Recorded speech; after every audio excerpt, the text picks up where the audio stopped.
les autorités municipales de la ville de Bethléem ont annoncé il y a quelques semaines qu'elles annulaient toutes les festivités publiques de Noël cette année.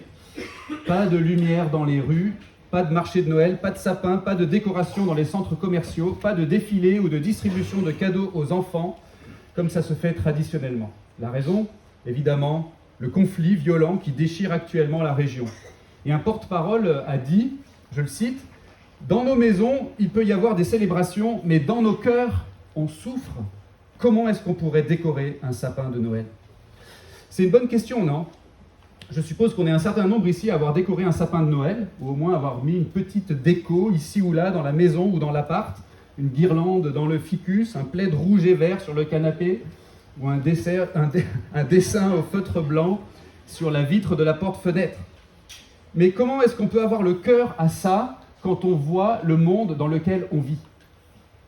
Quand on voit le terrorisme, la guerre, la souffrance d'enfants innocents, quand on voit les injustices sociales et économiques, la corruption, l'exploitation des faibles, quand on voit les accidents, les maladies, le handicap, quand on voit les addictions, les incivilités, les agressions, quand on voit le nombre de tentatives de suicide, quand on voit la pollution de la planète et l'extinction de certaines espèces.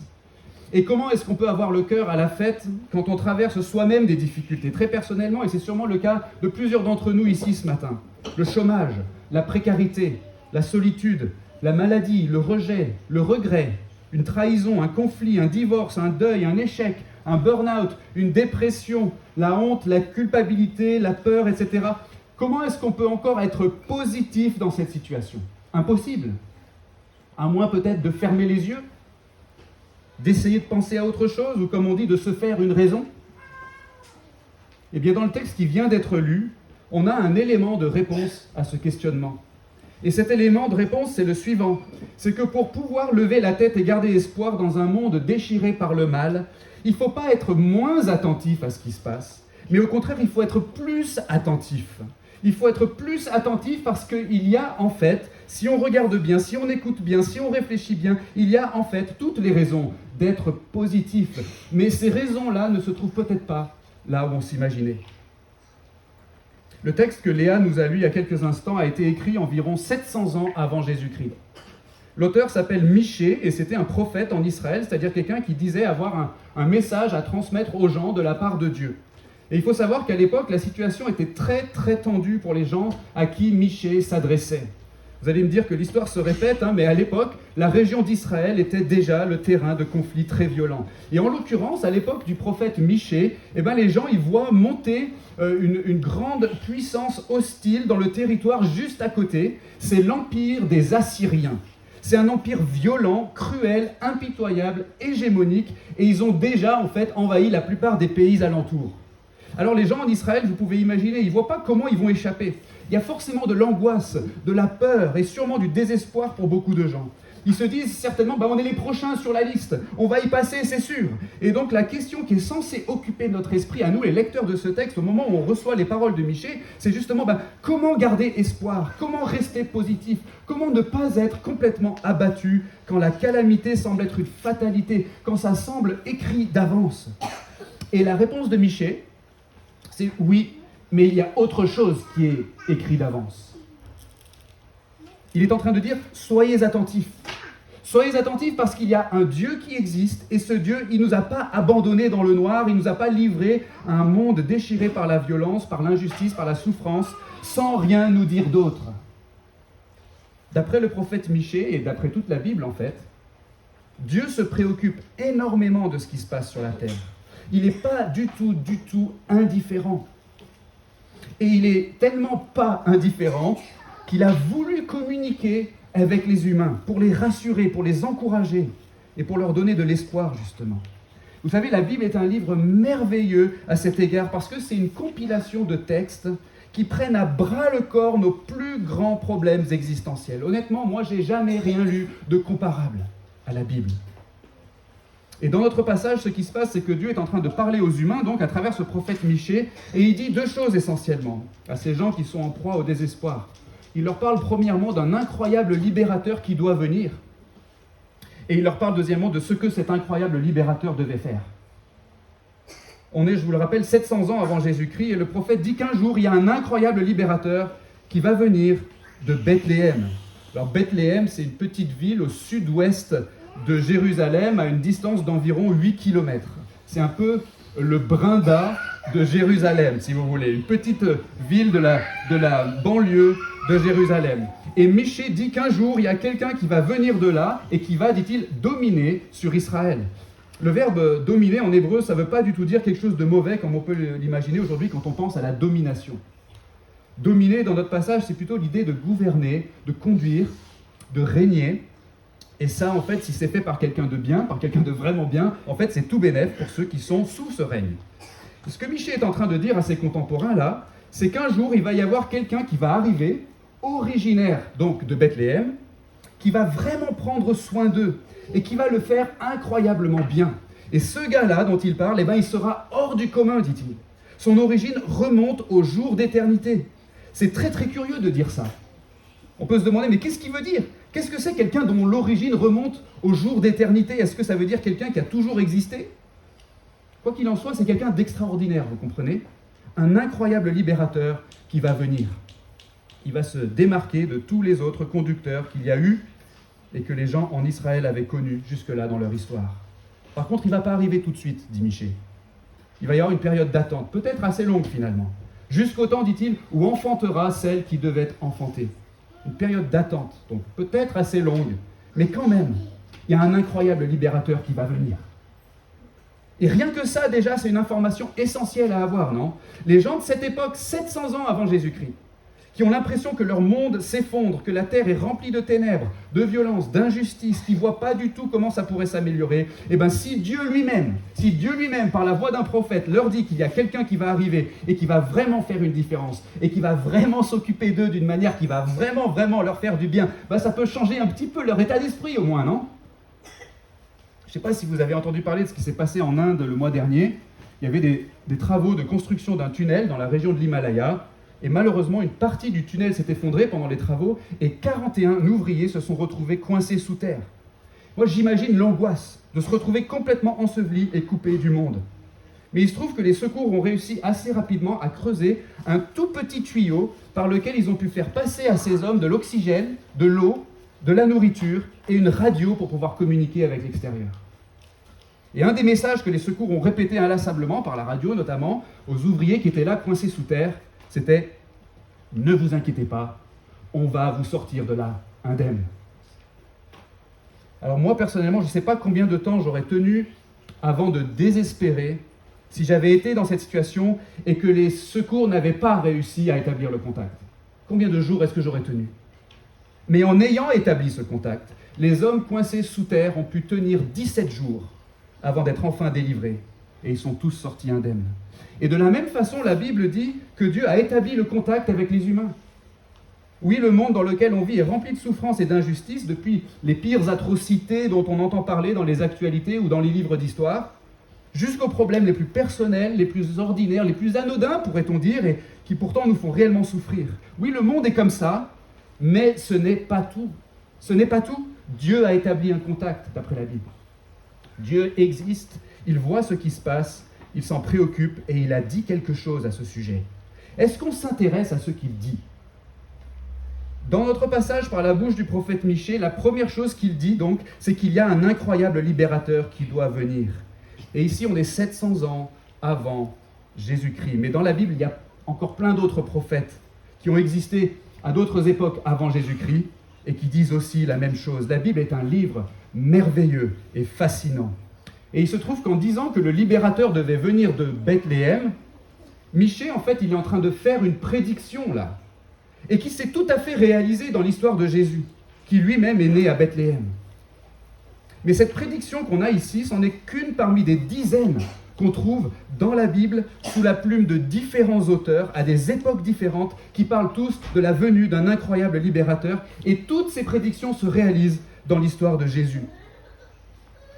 Des textes écrits des centaines d'années avant l'époque de Jésus prédisent par exemple le lieu de sa naissance, Bethléem, mais aussi l'époque de l'histoire où il naîtrait, son lignage généalogique, la manière dont il serait trahi et à quel prix, la manière dont il mourrait, la manière précise dont il serait enseveli, etc. Vous savez, il y a un mathématicien qui a calculé que si on se limitait qu'à 8 prédictions, la probabilité qu'un homme remplisse les conditions de ces 8 prédictions serait de 1 sur 10 milliards de milliards de milliards. Ça, c'est 10 puissance 28, donc 1, 28 zéros derrière. Autrement dit, une seule personne sur 10 milliards de milliards de milliards serait susceptible de remplir ces conditions. Or, il n'existe pas que 8 prédictions qui concernent le libérateur que Dieu a promis aux humains. Il en existe des dizaines de ces prédictions et toutes se réalisent dans l'histoire de Jésus. Mais est-ce qu'on est attentif? Est-ce qu'on s'est penché sur la question? Ou bien est-ce que Jésus, la Bible, l'Église, tout ça, on l'a mis de côté sans vraiment s'y intéresser? Regardez-moi. J'ai l'air de quelqu'un de plutôt gentil, j'espère, raisonnable, sincère. Et si je vous dis ce matin que le monde enténébré dans lequel on vit, que dans ce monde, dans les ténèbres de votre situation personnelle, que peut-être personne d'autre ne connaît ici, si je vous dis ce matin que Dieu a établi un contact avec les humains, si je vous dis que Dieu nous communique de l'oxygène, de l'eau, de la nourriture, et un message, et des promesses, et une bonne nouvelle pour vous, est-ce que j'ai l'air d'un illuminé là tout de suite? C'est possible, hein? Je ne vous en voudrais pas. Mais est-ce que vous pouvez vous permettre de juste balayer cette information d'un revers de main, sans vous y intéresser au moins un petit peu? Cette parole que Dieu nous dit concerne donc un incroyable libérateur qui devait venir. Elle concerne aussi ce que cet incroyable libérateur a fait. Et ça, c'est la deuxième partie de ce que le prophète Michée annonce de la part de Dieu dans le passage qui a été lu. Et en fait, il y a 5 choses là que cet incroyable libérateur devait faire. Michée nous dit qu'il va rassembler des gens, il va s'occuper des besoins de ces gens, il va donner à ces gens un endroit où habiter, il va se faire connaître dans le monde et il va établir la paix, ou la paix, selon Léa. Alors j'aimerais juste qu'on s'arrête un moment et qu'on réfléchisse. Si c'est vrai qu'il y a quelqu'un quelque part qui soit capable de vous prendre, qui que vous soyez, et de vous intégrer dans une collectivité bienfaisante, et de prendre soin de vous de manière à vous combler physiquement et spirituellement, et de vous assurer une sécurité durable, et que cette personne, disons, elle est très très très puissante, mais elle n'est pas menaçante, et que cette personne-là, elle a le pouvoir et l'intention d'établir pour toujours la paix dans votre vie et dans le monde. Si c'est vrai que cette personne existe, qu'est-ce qui ferait que vous ne voudriez pas la connaître et ne pas lui remettre la gestion de votre vie? Est-ce qu'il y a quelque chose dans ce qu'elle vous propose que vous ne voulez pas? C'est possible, peut-être que vous ne voulez pas vivre dans la bonne entente avec les autres. Peut-être que la solitude existentielle, ça vous plaît. Peut-être que vous aimez être fragile et vulnérable et avoir peur. Peut-être que la paix, c'est surcoté. À mon avis, franchement, c'est pas ça le problème. À mon avis, c'est plutôt que vous doutez qu'une telle personne existe. Eh bien, si vous en doutez, moi, je ne peux pas vous convaincre qu'elle existe, cette personne. Mais ce que je peux faire, c'est vous expliquer ce qu'en dit la Bible. Ce livre incroyable. D'après la Bible, cette personne existe. C'est Jésus-Christ. Michée, notre prophète ici, parle de lui, et tous les autres prophètes parlent de lui. Tous ces textes nous expliquent qu'on avait tellement, tellement besoin d'un incroyable libérateur, parce qu'en fait, la racine du problème de ce monde, c'est pas seulement l'existence du mal autour de nous, mais c'est surtout l'existence du mal dans notre propre cœur. Et la Bible, elle est très, très lucide, elle est très, très réaliste là-dessus. Elle nous dit que l'homme est un danger pour son prochain, l'homme est un danger pour la nature, l'homme est un danger pour lui-même. Et puisque le mal est présent dans notre cœur, ça crée entre nous et Dieu une sorte d'abîme infranchissable pour nous, puisque Dieu, lui, il est pur, et puisqu'il est pur, il ne va pas tolérer que le mal s'approche de lui. Dieu, il est pur, Dieu, il est saint, Dieu, il est juste par définition, et pour cette raison, il se doit de corriger le mal, de réparer l'injustice, il se doit de rétribuer les fautes. Et le truc, c'est que si nous, on devait accepter que nos fautes soient rétribuées, et que le mal soit corrigé en nous, on ne pourrait pas le supporter, en fait. On ne pourrait pas survivre à la justice de Dieu si elle devait nous être tout simplement appliquée. Et c'est ça, en fait, qui nous permet de comprendre pourquoi, en fait, On avait tellement besoin que Jésus vienne. Parce qu'on avait besoin d'un incroyable libérateur qui nous tire de cette situation où il n'y avait pas d'espoir pour nous. Jésus est venu, il est né à Bethléem, et comme le dit Miché, son origine remonte au jour d'éternité, parce qu'en fait, d'après la Bible, eh bien, en Jésus, c'est Dieu lui-même. C'est Dieu lui-même qui s'est approché des hommes. L'abîme infranchissable pour nous n'était pas infranchissable pour Dieu, car rien n'est impossible à Dieu. Et Dieu, voyez-vous, a voulu prendre la nature d'un humain, et il est né de la Vierge Marie, lorsque celle qui devait enfanter a enfanté, comme dit le prophète, 700 ans, il l'a dit 700 ans avant sa naissance, et donc 700 ans plus tard, il est né de la Vierge Marie quand elle a enfanté Jésus-Christ. Après des siècles d'attente, Dieu a tenu sa promesse, et il est venu lui-même pour être cet incroyable libérateur. Et ce qu'il a fait, c'est qu'il a assumé parfaitement la nature d'un humain sans jamais commettre de faute, sans jamais avoir le mal dans son propre cœur, mais en subissant le mal du monde autour de lui. Et ensuite, en tant qu'humain parfaitement innocent et juste selon la justice de Dieu, Jésus s'est offert lui-même. Il a donné sa vie volontairement sur la croix pour que nos fautes, voyez-vous, soient rétribuées sur lui. Et là, on n'est plus dans la période de l'Avent ou dans la période de Noël. On a fait un bond en avant et on est dans la période de la Semaine Sainte et dans la période de Pâques, là. Jésus a souffert et il est mort volontairement de manière à ce que Dieu lui-même prenne sur lui le coût de notre délivrance. Et le 3e jour d'après la Bible, il est ressuscité des morts en vainqueur sur cet ennemi ultime qu'est la mort. Et maintenant, tous ceux qui placent leur foi en lui peuvent recevoir l'assurance d'être réconciliés avec Dieu pour toujours et destinés à vivre éternellement avec lui et avec les autres croyants dans son paradis. Voyez, Jésus accomplit la prédiction de Michée. Il est venu rassembler des gens, il est venu s'occuper des besoins de ces gens, il est venu pour donner à ces gens un endroit où habiter. Aujourd'hui, il est en train de se faire connaître dans le monde de manière à ce que tous ceux qui ont foi en lui soient pardonnés pour le mal qu'ils ont dans leur cœur et qu'ils soient déclarés justes selon Dieu et qu'ils soient en paix avec lui. Et voyez-vous, un jour, Jésus établira la paix de manière complète et définitive dans tout l'univers. Tout cela, c'est d'après la Bible, ce livre fascinant. Un des apôtres de Jésus a dit, en parlant de la situation des croyants, il dit « Étant donc justifiés par la foi, nous avons la paix avec Dieu par notre Seigneur Jésus-Christ. » Il ajoute dans un autre passage « C'est lui notre paix. » C'est Jésus, notre paix. C'est Jésus qui est la paix pour tous ceux qui lui font confiance. Alors qu'est-ce que ça change par rapport à notre existence ici-bas ? Qu'est-ce que ça change par rapport au constat qu'on faisait au départ ? Qu'il existe tout autour de nous de la violence, de l'injustice, des atrocités horribles, et qu'il existe aussi dans notre propre vie personnelle plein de souffrances, plein de chagrins, toutes sortes d'états d'âme douloureux. Eh bien, voici ce que ça change. C'est que l'existence de tous ces malheurs, ce n'est pas le fin mot de l'histoire. Le malheur, ça a l'air écrit d'avance, mais il y a aussi autre chose qui a été écrit d'avance. Est-ce qu'on le sait ? Est-ce qu'on l'a entendu ? Est-ce qu'on a écouté ? Aujourd'hui au moins, on a entendu, à travers les chants, à travers les lectures qui ont été faites de la Bible. Et pendant ces dernières minutes où j'ai parlé, on a entendu, si on a été attentif, on a entendu qu'il y a un incroyable libérateur qui devait venir et qu'il y a un incroyable libérateur qui est venu. Toutes les souffrances de ce monde et de notre vie font certes beaucoup de bruit, mais au milieu de ce tumulte, Dieu aussi a parlé. Il a établi un contact avec les humains. Il est même venu en personne. Il nous a rejoints dans ce monde enténébré. Et il présente un véritable secours à chacun par la foi en Jésus. Devant le mal, il ne faut pas qu'on ferme les yeux et qu'on pense à autre chose. Il faut au contraire qu'on ouvre les yeux plus grands. Qu'on soit non pas moins attentif, mais plus attentif. Et qu'on s'intéresse à ce que Dieu a dit et à ce que Dieu a fait. Parce qu'en vertu de ce qu'il a dit et de ce qu'il a fait, on a en réalité toutes les raisons d'être positif aujourd'hui.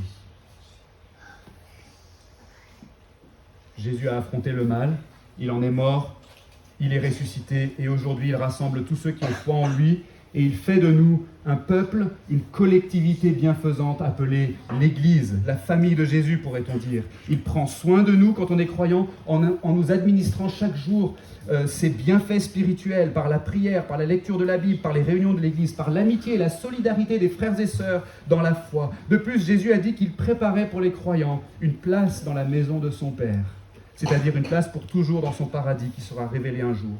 En attendant, la personne et l'œuvre de Jésus sont annoncées aujourd'hui dans le monde entier, et aujourd'hui en particulier ce matin à Lyon, Gerland, dans le théâtre de Lulu. Jésus est annoncé, il veut se faire connaître à vous, et il vous tend la main.